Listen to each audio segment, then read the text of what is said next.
आप देख रहे हैं नेक्स्ट 9 न्यूज और मैं हूं आपके साथ मेघा। उत्तर प्रदेश से इस वक्त एक बड़ी खबर सुनने में आ रही है और इस बड़ी खबर से भारतीय जनता पार्टी के खेमे में हलचल मच गई है।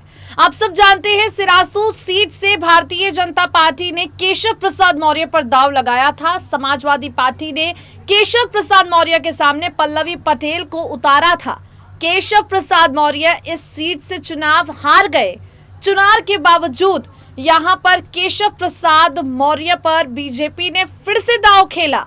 बीजेपी ने केशव प्रसाद मौर्य को डिप्टी सीएम बनाया, योगी आदित्यनाथ के कैबिनेट में उप मुख्यमंत्री की जगह दी और साथ ही ग्रामीण विकास की कमान भी केशव प्रसाद मौर्य के हाथों में दी और अब एमएलसी चुनाव में केशव प्रसाद मौर्य को टिकट देकर उतार दिया है। बहुत बड़ा फैसला यहां पर योगी आदित्यनाथ की तरफ से लिया गया है। देखिए, जब हारे केशव प्रसाद मौर्य सिराथू सीट से और इस हार के बावजूद जब उन्हें उप मुख्यमंत्री बनाया गया, कई तरह के सवाल योगी आदित्यनाथ पर उठे।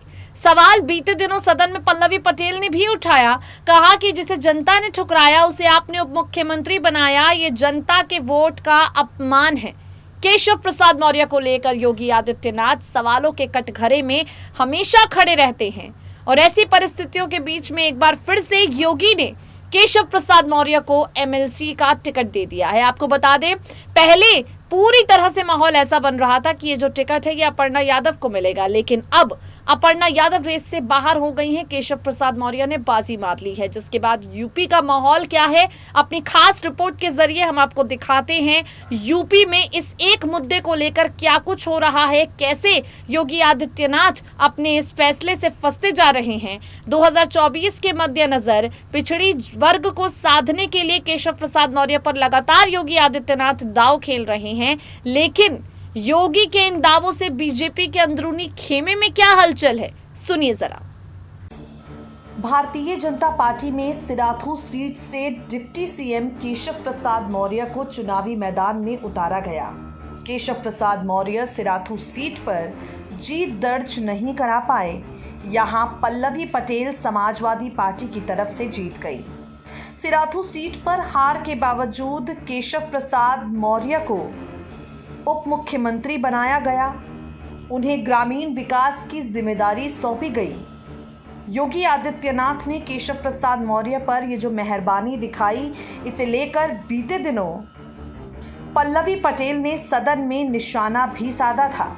पल्लवी पटेल ने कहा था कि जिसे जनता ने नकार दिया उसे उप मुख्यमंत्री बना दिया, इसके लिए जनता माफ नहीं करेगी, ये जनता के साथ खिलवाड़ है। केशव प्रसाद मौर्य को लेकर योगी आदित्यनाथ लगातार दांव खेलते जा रहे हैं। कुछ लोगों का मानना है कि केशव दलितों का एक बड़ा चेहरा है और 2024 में होने वाले 2024 में होने वाले लोकसभा चुनाव के मद्देनज़र बीजेपी दलितों को साधना चाहती है और दलितों को साधने के लिए ही इस तरह के कदम उठा रही है। फिलहाल अब तक इस मामले पर कोई बड़ा बयान सामने केशव प्रसाद मौर्य का नहीं आया था, लेकिन अब केशव प्रसाद मौर्य पर योगी आदित्यनाथ ने एक बार फिर से मेहरबानी दिखाई है। आपको बता दें, उत्तर प्रदेश में एमएलसी के चुनाव होने हैं और ये चुनाव 13 सीटों पर होने हैं। नामांकन की अंतिम तारीख 9 जून है।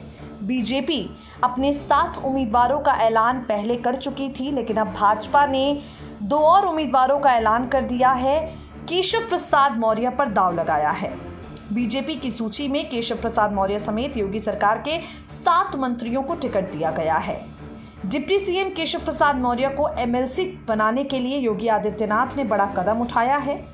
केशव प्रसाद मौर्य के अलावा दयाशंकर मिश्रा, जेपीएस राठौर, नरेंद्र कश्यप, जसवंत सैनी, भूपेंद्र चौधरी और दानिश आजाद को टिकट दिया गया है। इसके अलावा पार्टी ने बीएल दोहरे और मुकेश शर्मा को अपना उम्मीदवार बनाया है।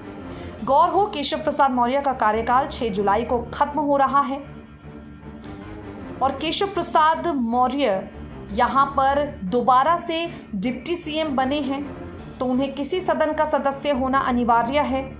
इसलिए केशव प्रसाद मौर्य के मंत्री पद को बचाने के लिए योगी आदित्यनाथ ने ये बड़ा कदम उठाया है। आपको बता दें, एमएलसी चुनाव में सपा की 4 और बीजेपी की 9 सीटों पर जीत तय मानी जा रही है। 3 जून से नामांकन शुरू हो चुके हैं। 9 जून नामांकन की आखिरी तारीख है। केशव प्रसाद मौर्य को लेकर भारतीय जनता पार्टी ने एक बार फिर से अपना बड़प्पन दिखाया है। केशव प्रसाद मौर्य पर दरियादिली दिखाई है। दूसरी तरफ अगर केशव प्रसाद मौर्य की बात करें तो वो फिलहाल अखिलेश यादव को घेर रहे हैं। सपा के खिलाफ मजबूत आवाज बने हैं। केशव प्रसाद मौर्य ने समाजवादी पार्टी पर बड़ा आरोप लगाते हुए कहा है कि अपराधी और सपा के बीच पुराना रिश्ता है। सपा सरकार में अपराधियों से मुकदमा हटाने की कोशिश की गई थी, जिस पर न्यायालय ने रोक लगाई थी।